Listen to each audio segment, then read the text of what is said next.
All right, we're back. And what I'm doing here is I'm just throwing a little bit of vegetable oil in a clean skillet I had. Cast iron's the best. Or cast iron, yeah. Skillet, cast iron. I cleaned up all my little area over there of my fish residue. I rinsed my fish. Nice cold water, so we're all ready to go there. And now what we're going to do is we're going to make my homemade fish batter. So I mean it's some small bluegills, you know, we don't need a lot of maybe a half a cup of flour roughly. I think that'll get us by right there. A little bit of flour. Throw some garlic powder in there. I mean, we're not doing the teaspoon, you know, a pinch of this, a pinch of that. We're just going to throw it in there. It all works out in the wash. You know, a little jigger of onion powder. And the only thing I can say with adding your pepper, your onion powder, your garlic powder, all of that is you have to watch the salt. Okay, what I like to do is I just give it a little sprinkle of salt. And what happens when the fish comes out of the pan over there, when we put on this, what I got is just a plate right here with some paper towel. That'll absorb a lot of the grease that's in that fish, and you can add whoever's going to eat, they can add their own salt. I agree. Taste. Some people like their fish bland without the salt. I like a little bit of salt to mine. I mean, these little guys are like potato chips, you know, and you just don't want to add too much salt. You want to enjoy that fish. And then what we're going to do, the last thing is when these go into the pan, we're going to put a little paprika in there. So what we're going to do here, now this is just going to be a dry, I guess almost like a dry rub. We're not going to add any egg or anything. We're just going to let that little bit of water that was on those fresh fish fillets, that's going to grab enough of this flour to put those in the pan. And the two keys between doing this, between the garlic and the onion powder, your black pepper, your salt, and your paprika, the only two keys of doing this whole mixture is not too much salt. And when you put this fish in this frying pan over here, this oil has to be hot. And to know if that's hot or not, what I like to do is I'll just take a little water off this fish. And you can see that. It'll really pop when your oil is hot enough. See, it's not quite hot enough yet. It's starting to sizzle, but when that starts to sputter, when you add that water to there, not that I advise that, it's not a safety trick, you know, by any means, but that's how I roll and that's what I like to do. I learned to do it that way and that's what I like to do. So, I mean, you can get a temperature gauge, you can do whatever you want. Like I said, I'm not a cook, I'm not a professional cook, but I know how to do my fish. Yeah, he does. And thanks for hanging out with us this far. And we appreciate you. Like, share, subscribe. Like I said, we want to be a member of the community of this homesteading stuff. And we know how to get it done here in northern Minnesota. We got me and Joe get along pretty good. We got kind of a quirky sense of humor. But you know what? On the other side of it, we know how to work. And you only live life once. You only live one time, yep. Right now we're watching the rest of the storm roll through here. We're trying to cook this fish. We're hoping an hour or two ago when she's filming the storm weather report that we weren't going to lose power, and now here we are. Yeah, cooking fish. So it flickered a few times, but like, hey, what should we do? Should we have some fish for supper? Yeah, okay. oh, absolutely. Let's make another video. So this is how we live. But you can hear that oil sizzling over there. What we're doing here is just flipping this fish back and forth. And don't worry about that.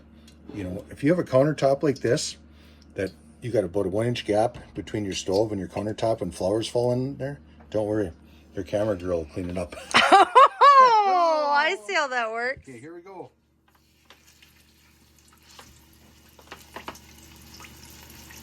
So I said I'm a cook, then I don't have to do, I'm not much of a cook, but I don't have to do the dishes. He cooks this and he cooks the venison, tenderloins or steaks.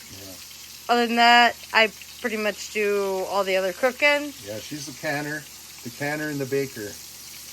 And a cooker. When I was younger, not to date me or anything, but you know what I used to do is I liked the old set it and forget it, you know, and unfortunately when you forget it, your oven starts on fire, and then the camera girl, she's too busy doing that cleanup to film anymore. So, anyways, we're just having that quirky sense of humor right now, and you can see what we're doing. We're trying to put the fish into the pan. We're just gonna let these go about 2 minutes, and like Joe had said, the way I clean these, they're bone free. We took out the rib cage and all of that. You can do whatever you want to do with these when they're done, but we just like to eat them like potato chips. A little extra salt, and if you want to make a fish sandwich, that's awesome. But Don't forget the paprika. yep, the paprika. That's called male conditioning, because she turned me on to the paprika thing. I never cooked at that, and she showed me that little trick, and I'm like, yep, I like it. So we had it. So our last little round here, we're gonna use up the rest of this flour. Just roll our fish around. You can see how it sticks to the fish without an egg batter or anything like that. So, which is a little trick, 2025. Everybody knew Easter was on the way, and yeah, they weren't afraid to charge $10 for a dozen eggs. So why have to add that? Now they're coming down a little bit, but not getting into the price gouging thing or anything, or the shortage of chickens or whatever. But you know what? we don't need that egg for this kind of a batter in this mixture. So we're underway here. You can see when they get a little golden brown on the outside, we're just about ready to flip them. A little paprika on there.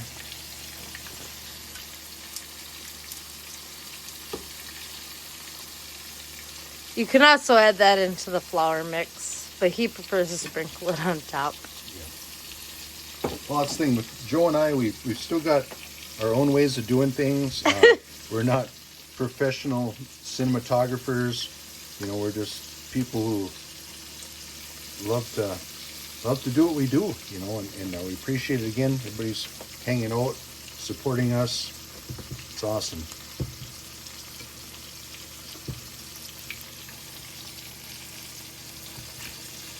So we're going to grow, and we're going to learn, and we're going to learn, and we're going to grow. And we have a lot more content to come out of this. It's just a matter of getting it on film and not having to spend hours and hours editing stuff. I just can't do that. We don't do a lot of editing, if you have noticed. Nope. Maybe stop the film for a minute because it takes 2 hours for something to happen or whatever. Right. But other than that, right? I thought a thumbnail 2 years ago was something I dropped in the fish oil. Ouch. All right. So there you go. We got those flipped over, and yeah, we could use a spatula, and there's always a better, faster, quicker way. But you know what? To each their own. This is how we do stuff.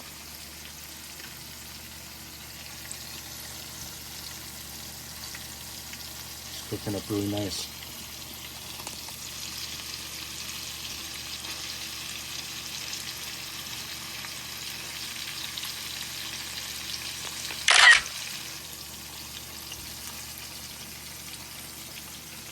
Yeah, nothing better than fresh fish. Got that right. And there's been an ongoing debate. Being in the taxidermy business, I knew a lot of folks from Wisconsin, Minnesota, North Dakota, South Dakota, Iowa, what the best fish there was to eat. And, when you do a fish like this, a fresh one, They all taste amazing. yeah, when they're small fillets, obvious Captain Obvious is going to say, yeah, that's probably a tiny bluegill. But I mean, we fried up some fish with this method that, I mean, even guys much older than I was, that probably maybe 5 years older, they're probably 32, 33 years old. Right, Joe? Mm-hmm. Much older. 33, 30 years old. Just put a 1 in front. Yeah.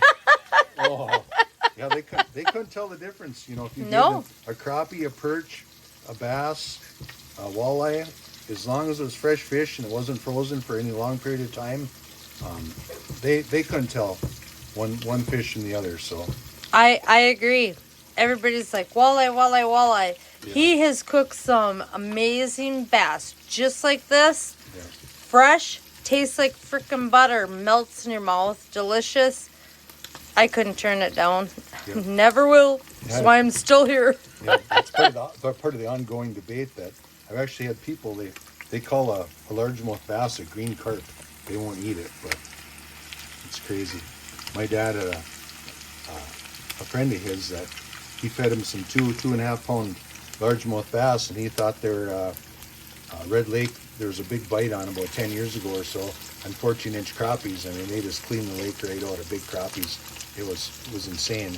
But my dad had this friend that he said, "Well, those are the best crappies I ever had, Charlie." And actually, it wasn't even a crappie; it was a largemouth bass or two. So this is the only way to do it. I mean, just a good little recipe, and they get nice and golden like this. Fresh fish is the best. I tell you what, I grew up going catfish fishing with my dad. He's had a few health problems, and I went down to visit him, and I wanted to relive that experience of having fresh catfish. So, not having time to actually go catfish fishing and be in the middle of winter, I went and picked some up from a store that was selling supposedly fresh fish. I'll tell you what, they were mushy. The flavor wasn't right. It was horrible. It was nothing that I grew up with. Fresh fish. You get fresh fish, you cook them up right away. That's the huge key. I will tell you that now. Add a little salt There you go. A little salt to that in a minute. I just want to get the rest of these underway.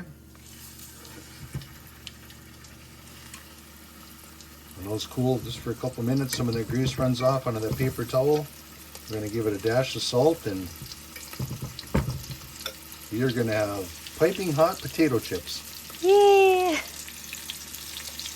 So anyways, thanks for hanging around. We have plenty more content, and like I said, I've been around a while. You know, I'm about 30 years old. I don't know where the gray hair came from for being there. Maybe it's when I turned 31 to 32. You know, I've done a few things in my life. Living here in northern Minnesota, got that little French-Canadian northern accent, that little drawl, and people really seem to get a kick out of that. I've done business and tax with a lot of people from the south, and they really think that's something else. But it is who we are, you know. And Joe's the same way. She's got that little Swedish little bikini brogue to her too. Anyway, we'll catch you later. Please like, share, and subscribe.